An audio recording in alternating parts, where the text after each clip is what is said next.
Shalom para pendengar yang dikasihi oleh Tuhan Yesus. Kiranya Tuhan memberikan rahmat-Nya kepada para pendengar semua. Sebentar lagi kita akan mendengarkan pembacaan Alkitab audio dalam versi bahasa Indonesia sehari-hari. Siapkan hati saudara. 1 Samuel pasal 20. Perjanjian antara Daud dan Yonatan. Maka larilah Daud dari Nayot, dekat Rama, sampailah ia kepada Yonatan lalu berkata, "Apakah yang telah kuperbuat?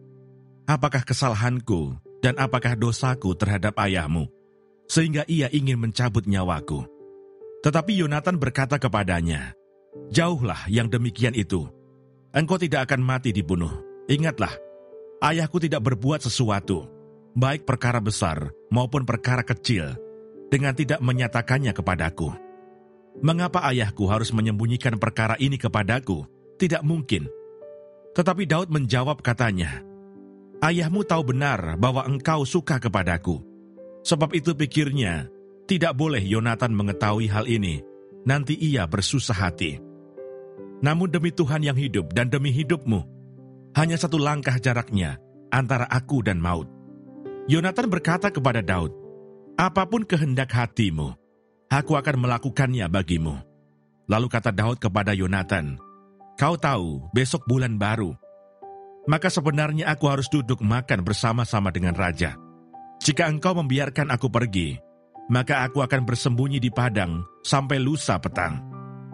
Apabila ayahmu menanyakan aku, haruslah kau katakan, 'Daud telah meminta dengan sangat kepadaku untuk pergi dengan segera ke Bethlehem kotanya, karena di sana ada upacara pengorbanan tahunan bagi segenap kaumnya.' Jika begini dikatakannya, baiklah, maka hambamu ini selamat. Tetapi jika amarahnya bangkit dengan segera, ketahuilah bahwa ia telah mengambil keputusan untuk mendatangkan celaka. Jika demikian, tunjukkanlah kesetiaanmu kepada hambamu ini, sebab engkau telah mengikat perjanjian di hadapan Tuhan dengan hambamu ini.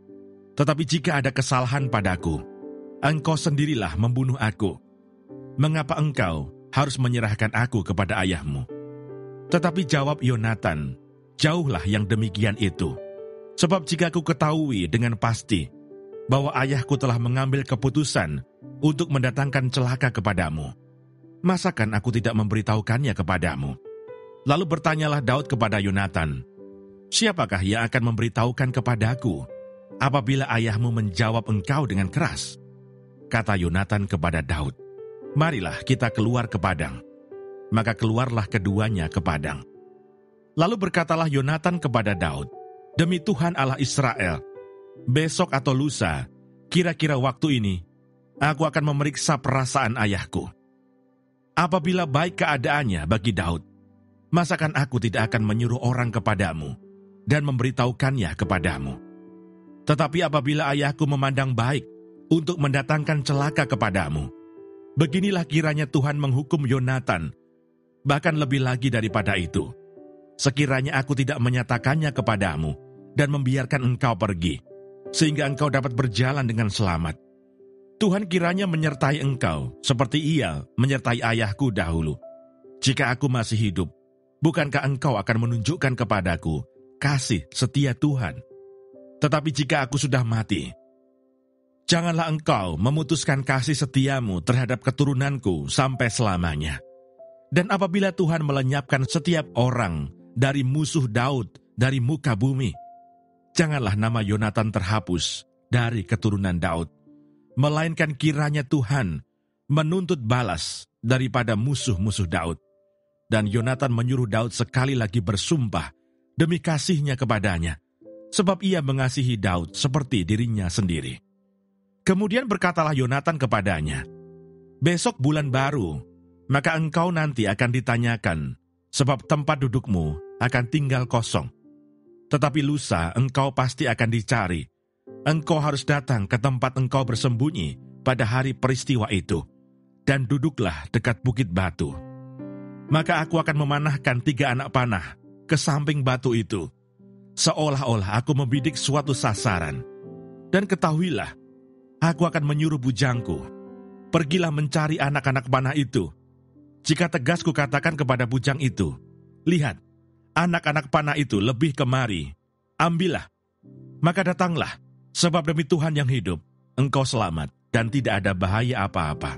Tetapi jika begini, kukatakan kepada orang muda itu, lihat anak-anak panah itu lebih ke sana, maka pergilah, sebab Tuhan menyuruh engkau pergi. Tentang hal yang kita janjikan itu, antara aku dan engkau, sesungguhnya Tuhan ada di antara aku dan engkau sampai selamanya. Sesudah itu bersembunyilah Daud di padang. Ketika bulan baru tiba, duduklah raja pada meja untuk makan. Raja duduk di tempatnya seperti biasa, dekat dinding. Yonatan berhadapan dengan dia.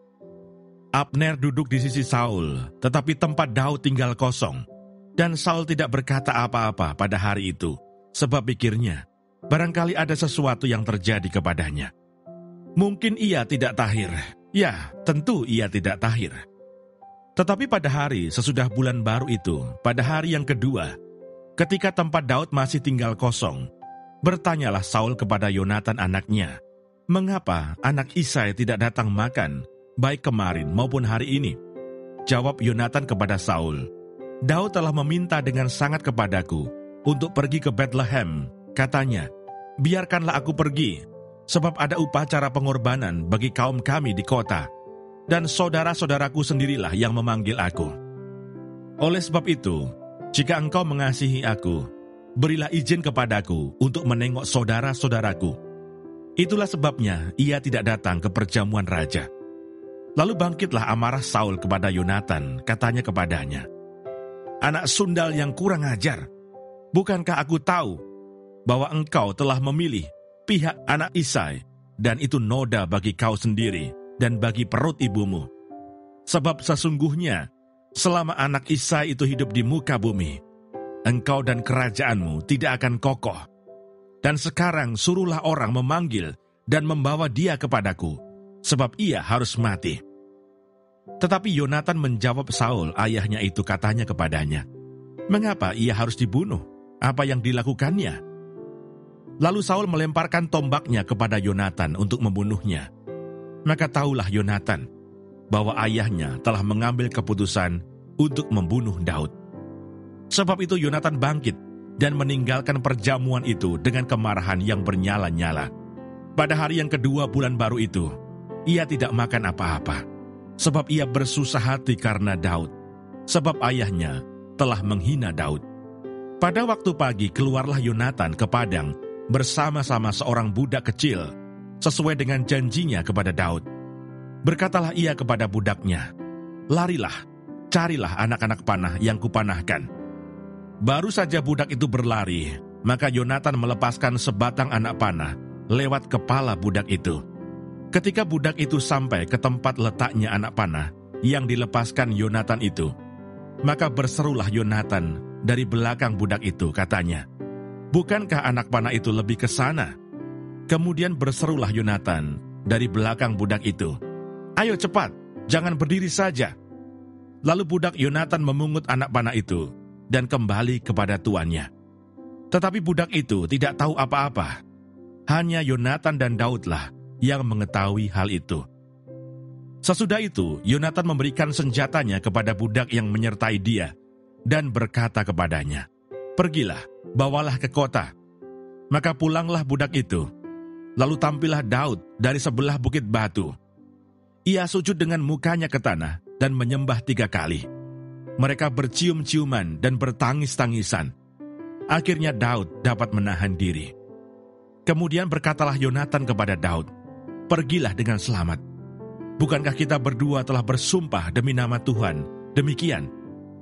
Tuhan akan ada di antara aku dan engkau, serta di antara keturunanku dan keturunanmu sampai selamanya. Setelah itu bangunlah Daud dan pergi, dan Yonatan pun pulang ke kota. Terima kasih Bapa di surga untuk firman-Mu hari ini. Berkati kami semua supaya kami mengerti isi hati-Mu. Terima kasih para pendengar semua, kiranya Tuhan memberkati. Dan jangan lupa untuk share dan subscribe.